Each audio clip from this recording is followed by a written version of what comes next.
আসসালামু আলাইকুম প্রিয় দেশবাসী। আমি বারবার বলছিলাম যে আপনাদের একটা মাত্র মাধ্যম, সেটা হচ্ছে প্রতিবাদ প্রতিবাদ প্রতিবাদ। তো প্রিয় দেশবাসী, বিষয়টা হচ্ছে যে আমাদের ঈদ আসতেছে এবং সামনে আমাদের রোজা শেষ হয়ে যাবে।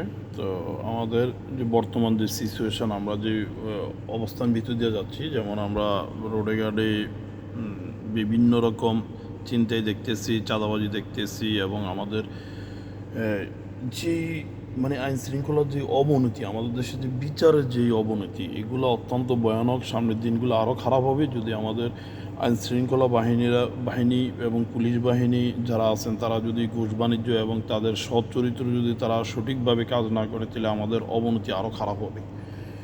আর সবচেয়ে বড় কথা হচ্ছে, আমি কেন বলছি বারবার প্রতিবাদ প্রতিবাদ, এর প্রশ্ন হচ্ছে যে একটু আগে তুর্কিতে একটা মন্ত্রীরে পাইছে সুপার মার্কেটে, এবং তাকে সরাসরি ভিডিও করে আমার কোনো এক ভাই পাঠাইছে যে তোমরা বাংলাদেশের মানুষ খুন করে এইসব টাকা নিয়ে এসে এখানে আরামায়েশে জিন্দিগি করতে আসো। তো আমাদের দেশের এখান থেকে আমাদের দেশের মন্ত্রীদের এবং এমপিদের এবং আমাদের দেশের চেয়ারম্যান মেম্বার যারা আছে, পার্লামেন্ট যারা আছে, গভর্নমেন্টের লোক যারা আছে, তো গভর্নমেন্টের বিষয়টা আমি এখানে আনবো না, এটা আমি আলাদা রাখি, কারণ রাজনীতির বিষয়গুলো আমাকে তো আনতে হবে। কারণ আমাদের দেশের রাজনীতি যারা পাওয়ারে যায় তারাই সকল ক্ষমতার অধিকার হয়ে যায়।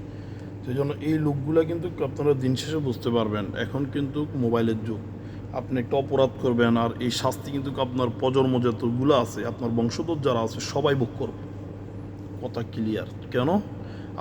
আপনি কার জন্য করবেন? ছেলে মেয়ের জন্য। ছেলে মেয়ে তারা কার জন্য করবে? তার ছেলে মেয়ের জন্য। তার মানে আপনার যে দুর্নাম আপনি নিয়ে যাচ্ছেন, সেটা কিন্তু আপনার ফ্যামিলি এবং আপনার পরিবারের জন্য অনেক ভয়ানক। বাংলাদেশের থেকে এই রাজনীতি সিস্টেমে হাজার ফ্যামিলি ধ্বংস হয়ে গেছে। তা আমি আপনাদের বলবো, যারা রাজনীতি করতেছেন, যারা এমপি মন্ত্রী হয়েছেন, যারা নেতা হয়েছেন, যারা পাতি নেতা হয়েছেন, যারা চেয়ারম্যান মেম্বার হয়েছেন, দয়া করে সৎ থাকেন। অন্ততপক্ষে দিন শেষে বাংলাদেশে বসবাস করতে পারবেন। আর যদি অসৎ হন, তাহলে আপনার বাচ্চা কাচ্চা থেকে আপনার ফ্যামিলিতে শুরু করে বাংলাদেশে বসবাস করাটা অযোগ্য হয়ে যাবে। কারণ বাংলাদেশে বর্তমান পরিস্থিতিটা এমনই আসতেছে, সবাই এখন ফেসবুক, মোবাইল, ইউটিউব সবাই দেখে, সবাই প্রতিবাদ করে অনলাইন জগতে। আপনি এই যে একটু আগে দেখলাম হাতিয়া উপজেলার এক উপজেলার নির্বাহী অফিসার, সে আকামুকাম করতেছে মহিলাদের নিয়ে, ভিডিওগুলো ভাইরাল হয়ে গেছে, 2টা ভিডিও অলরেডি চলে আসছে।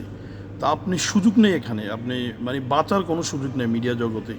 আপনাকে সারা বাংলাদেশ না, সারা পৃথিবীর ওয়ার্ল্ড মানুষ আপনাকে দেখে ফেলবে। এই যে আমার একটা ভিডিও ওয়ার্ল্ডে যায়, শুধু বাংলাদেশ না, বাংলাদেশের 1 কোটি লোক ওয়ার্ল্ডে থাকে, ওরাও আমার ভিডিওগুলো দেখে। কেন দেখে?